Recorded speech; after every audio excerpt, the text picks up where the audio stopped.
The Book of Mormon, another testament of Jesus Christ. Chapter 57. Helaman recounts the taking of Antipara and the surrender and later the defense of Cumeni. His Ammonite striplings fight valiantly, and all are wounded, but none are slain. Gid reports the slain and the escape of the Lamanite prisoners. And now it came to pass that I received an epistle from Ammoron the king, stating that if I would deliver up those prisoners of war whom we had taken, that he would deliver up the city of Antipara unto us. But I sent an epistle unto the king, that we were sure our forces were sufficient to take the city of Antipara by our force, and by delivering up the prisoners for that city we should suppose ourselves unwise, and that we would only deliver up our prisoners on exchange. And Ammoron refused mine epistle, for he would not exchange prisoners. Therefore we began to make preparations to go against the city of Antipara. But the people of Antipara did leave the city, and fled to their other cities which they had possession of, to fortify them. And thus the city of Antipara fell into our hands. And thus ended the 28th year of the reign of the judges. And it came to pass that in the commencement of the 29th year, we received a supply of provisions, and also an addition to our army from the land of Zarahemla, and from the land round about, to the number of 6,000 men, besides 60 of the sons of the Ammonites, who had come to join their brethren, my little band of 2,000. And now, behold, we were strong, yea, and we had also plenty of provisions brought unto us. And it came to pass that it was our desire to wage a battle with the army which was placed to protect the city Cumeni. And now, behold, I will show unto you that we soon accomplished our desire. Yea, with our strong force, or with a part of our strong force, we did surround by night the city Cumeni a little before they were to receive a supply of provisions. And it came to pass that we did camp round about the city for many nights, but we did sleep upon our swords, and keep guards, that the Lamanites could not come upon us by night and slay us, which they attempted many times. But as many times as they attempted this, their blood was spilt. At length their provisions did arrive, and they were about to enter the city by night. And we, instead of being Lamanites, were Nephites, therefore we did take them and their provisions. And notwithstanding the Lamanites being cut off from their support after this manner, they were still determined to maintain the city. Therefore it became expedient that we should take those provisions, and send them to Judea, and our prisoners to the land of Zarahemla. And it came to pass that not many days had passed away before the Lamanites began to lose all hopes of succor. Therefore they yielded up the city unto our hands, and thus we had accomplished our designs in obtaining the city Cumeni. But it came to pass that our prisoners were so numerous that, notwithstanding the enormity of our numbers, we were obliged to employ all our force to keep them or to put them to death.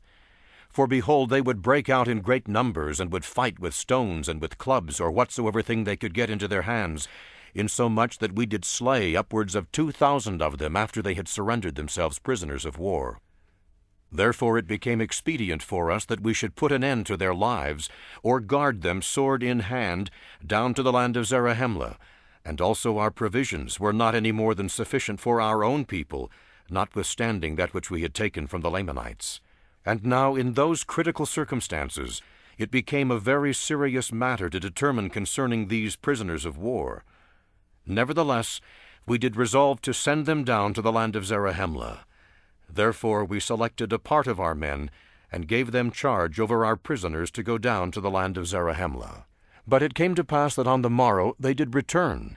And now, behold, we did not inquire of them concerning the prisoners, for behold, the Lamanites were upon us, and they returned in season to save us from falling into their hands. For behold, Ammoron had sent to their support a new supply of provisions, and also a numerous army of men. And it came to pass that those men whom we sent with the prisoners did arrive in season to check them, as they were about to overpower us. But behold, my little band of 2,060 fought most desperately.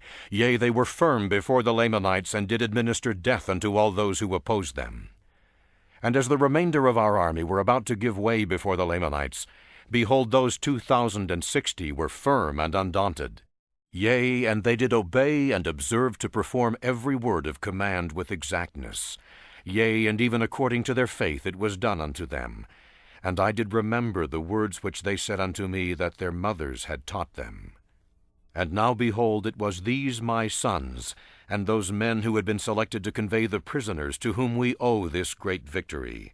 For it was they who did beat the Lamanites, therefore they were driven back to the city of Manti. And we retained our city Cumeni, and were not all destroyed by the sword, nevertheless we had suffered great loss.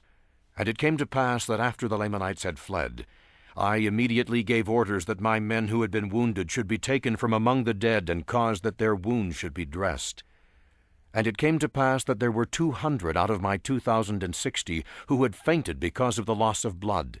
Nevertheless, according to the goodness of God, and to our great astonishment, and also the joy of our whole army, there was not one soul of them who did perish, yea, and neither was there one soul among them who had not received many wounds.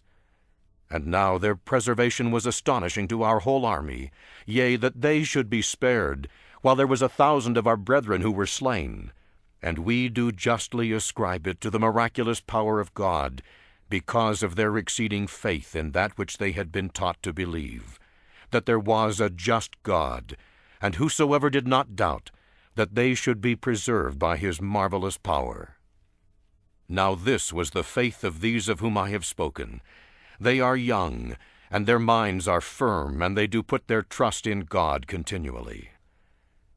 And now it came to pass that after we had thus taken care of our wounded men, and had buried our dead, and also the dead of the Lamanites, who were many, behold, we did inquire of Gid concerning the prisoners whom they had started to go down to the land of Zarahemla with. Now Gid was the chief captain over the band who was appointed to guard them down to the land. And now these are the words which Gid said unto me, Behold, we did start to go down to the land of Zarahemla with our prisoners. And it came to pass that we did meet the spies of our armies who had been sent out to watch the camp of the Lamanites. And they cried unto us, saying, Behold, the armies of the Lamanites are marching towards the city of Cumeni, and behold, they will fall upon them, yea, and will destroy our people. And it came to pass that our prisoners did hear their cries, which caused them to take courage, and they did rise up in rebellion against us. And it came to pass, because of their rebellion, we did cause that our swords should come upon them. And it came to pass that they did in a body run upon our swords, in the which the greater number of them were slain. And the remainder of them broke through and fled from us. And behold, when they had fled, and we could not overtake them, we took our march with speed towards the city Cumeni, and behold, we did arrive in time that we might assist our brethren in preserving the city. And behold, we are again delivered out of the hands of our enemies, and blessed is the name of our God, for behold, it is he that has delivered us, yea, that has done this great thing for us. Now it came to pass that when I, Helaman, had heard these words of Gid, I was filled with exceeding joy because of the goodness of God in preserving us, that we might not all perish. Yea, and I trust that the souls of them who have been slain have entered into the rest of their God.